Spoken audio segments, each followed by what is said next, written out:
Sorry, my alarm went off, so it cut off. But so she was like, I am a semantics professor. Like, I work with language. Can you share with me more about this? And so I got to share it with her. And then I texted my executive director at the time. I was like, listen, I shared the whole entire story with her. I was like, how do you feel about this? You know, I was like, I really see a need for this. And I think the general public is wanting more information about this. And that was so cool, right? So that whole entire situation happened. I ended up leaving that job. So with the understanding from that article, what's so cool is, and this is all from me, Hillary Belk Recovery Support Services, all my knowledge and experience that I've gained since I've worked in the behavioral health field as a coach, as a counselor, looking at biopsychosocials, working with family members of people that struggle with addiction, working with family members of people that are in recovery and in sobriety. So full on what I have learned and experienced throughout the history of my work career, I am going to start sharing this information with you. And so I've been writing this training where it's like we're going to talk about where we had this messaging around the public perception of addiction, and now we actually have recovery culture, and through shifting the language around it, we have seen public perception shift. And so, but there's so much more that can happen, and that's with your help, right?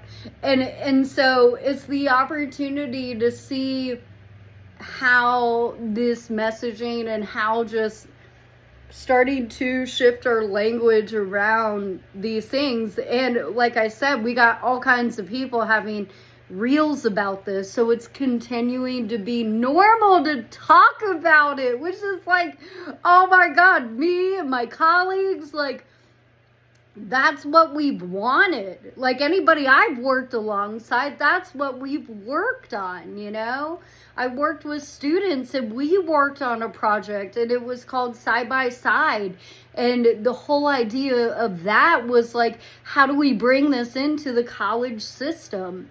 How do we talk about these things that we're seeing in sobriety, and how do we bring it into a space where we're talking about it with the normal everyday college student? You know, and so it's so cool, all these different opportunities and these projects that I worked on. And this happens a lot, you know, different projects you work on don't end up moving forward. And I didn't know that. Like, I talked to one of my dear friends that had worked in one of my colleagues at the time, and I'm so grateful she shared this with me. She was like, Hillary, if any projects move forward, she was like, that is a heck of a win. Because she was like, a lot of projects don't. And she was like, and that's just how it is. They end up not being supported. The right people don't get behind it. And she was like, and that's just kind of the nature of the nonprofit world. And I look back on that, and I'm so grateful to her for taking the time to share that with me. And she was calling me back to kind of lift me up, because one of my projects did end up moving forward and received, you know, that I worked with another organization, and we got on board with them actually. And that freaking project moved forward with a $400,000 grant. It's super cool, right? And that's just one of the projects that move forward, and some projects don't. And that's okay. Like, but the information is still there. Like, I get to share that information. This is all the stuff that I've worked on across my career. This is all the stuff me and my colleagues talk about. And when I share it with a normal everyday person, they're like, can you explain that in a way where I understand it? You know? And so it's really cool to have that opportunity. And what I'm seeing when I'm out and about and in the community is the need for it. The need for it. And so alongside everybody else raising the visibility of substance use disorder, what it looks like, anything having to do with drinking, drug use, people sharing about it, sharing their experience, I get to do that alongside all of you. And it's super cool. All right, so this is the deal. I'm going to pull one card and then I'm going to jump off of here, okay? So with all of that being said, in Divine White Light, I like, thank you for helping me to continue to be a channel of your peace and love. I'd like to create protection in my space, your space, and the space that we are creating together. I'd like to invite Archangel Chamuel, Archangel Metatron, Dr. Mikao Usui into this space. Thank you. I'm so incredibly grateful. So incredibly grateful. Please help me to be a channel of peace and love. Please help these messages to reach the ears of the people that need to hear them. Thank you. As always, take what you need and leave the rest.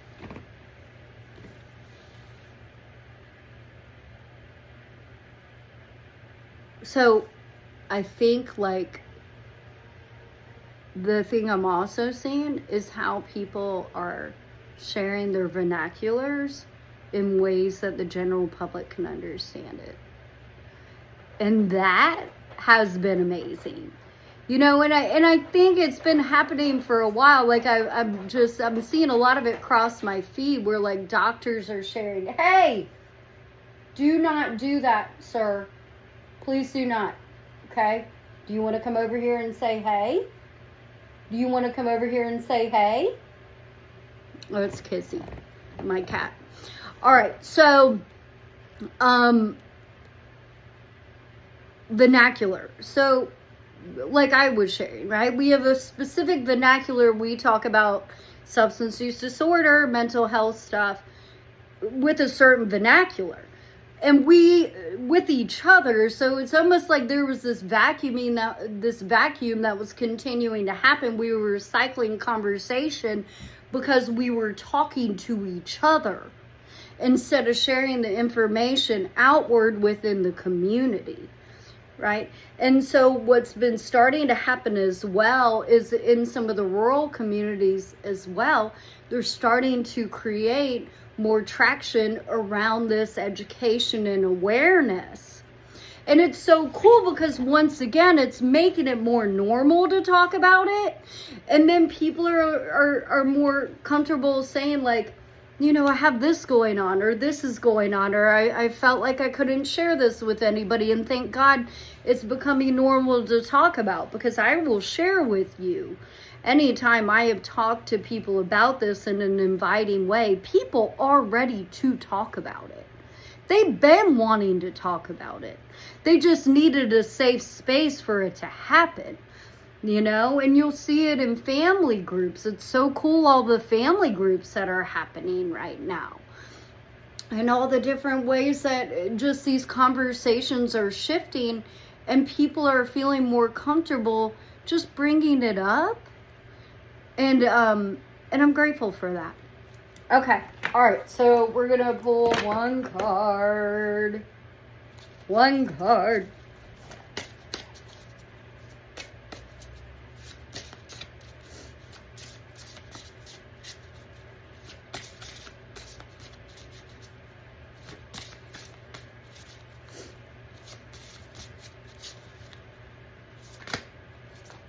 Oh, shiz.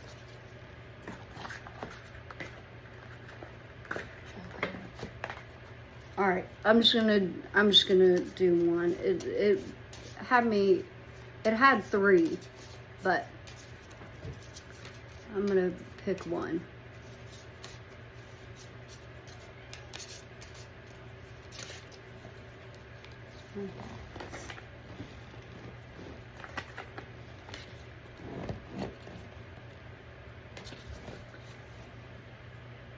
Okay. So, anywhere that you see gaps, right? Like a lot of times, anybody that works in a position where they're raising awareness, where they are creating opportunities to share education, share understanding, what starts happening, okay, is you see the gaps and you start filling the gaps with that education and awareness. And this can be in any circumstance, right? Like, I just share my experience and my story, but once again, take this information, and as it relates to you and your story, that's what's up, right? That's the deal. Like, I'm not saying your story is the same as mine. I'm saying what's cool is we can see the similarities and we can see the differences and we can celebrate them. So this idea for me, it's like we see in my field, right? I see, my colleagues see that these opportunities where we see the gaps. And so we start finding ways to meet those gaps in services. And what happens when we start filling those gaps is the education, awareness, and understanding starts bearing fruit. Because that gives people the safe space to talk about it. More communication happens. Then people feel more safe sharing what's going on, open to getting some support. And you create a healthier culture, a healthier community. We're seeing it right now with the monks, you know? And I got to go see the monks. It was amazing over in China Grove. You know, I got to see them on my birthday. They walked through Charlotte on my birthday, which is so amazing. And me and one of my colleagues, we built a training called Walking Love into Spaces. Where the deal is what we decided we wanted to do was to bring it into all the religions. It was because it started with us having a group around the intersection between religion and spirituality. When we started having conversations, we were like, dude, this could create the interfaith collaboration. You know, this could be a way to bridge those gaps, where different people across different religions can get together and communicate. Because this is a conversation that needs to be had across religions. And so we were like, all right, so what we'll end up doing is just shifting a couple of the slides to meet that need, right? Like, so we have one that we created for the Christian community, and then, you know, I was starting the conversations with the Buddhist community. We were starting to look into that. And so, and once again, like, I had to leave because I left my job, and that training's moving forward. My colleague, the one that I wrote it with, is moving it forward along with one of my other favorite colleagues, which is so awesome. But the idea of walking love into spaces to start having the conversations. And then on my birthday, the freaking monks that are literally walking their feet into spaces, bringing love, peace, healing, unity across everybody, walked through Charlotte on my birthday. And then I got to see them speak the next night. And the lead monk, I can't remember his name. I the next time I'm on here, I'll remember it, because I will continue to share this. He said nobody would get behind him when he brought up this idea. When he had the idea of walking love into spaces across our country. And people said, not in America. And he checked in with himself and appreciated the challenge and walked forward with it. And what's it doing now? It's exactly what it's doing. It's bringing people together. I had a vision of this. I said it to myself the other day when I was getting everything together to do a drum circle. I was like, that is the narrative you cannot shift. You cannot mess up that narrative. Because when you look at it, it is walking love into spaces. There's no way for it to be anything else other than that. And that is what we are going to start seeing all over this country. And I got that download. And now it's happening. It's happening. And it's the coolest thing ever. I wrote a blog called We're Just Getting Started. And it spoke to the system gaps. It spoke to the fact that we had political people in positions of power that weren't inviting the people on the front lines to the conversations. And we're making decisions on behalf of those people. Nothing about us without us is our thing. And I wrote to that. And you know what's so cool? We got started. And we moving. And those people are at the table. And you know what's happened since those people have been at the table? System gaps have shifted. Policy is meeting those gaps. Finally. Finally. And it's because the right people are at the table. It's because the political community, it's all bipartisan, right? This is across party lines. This is a community issue.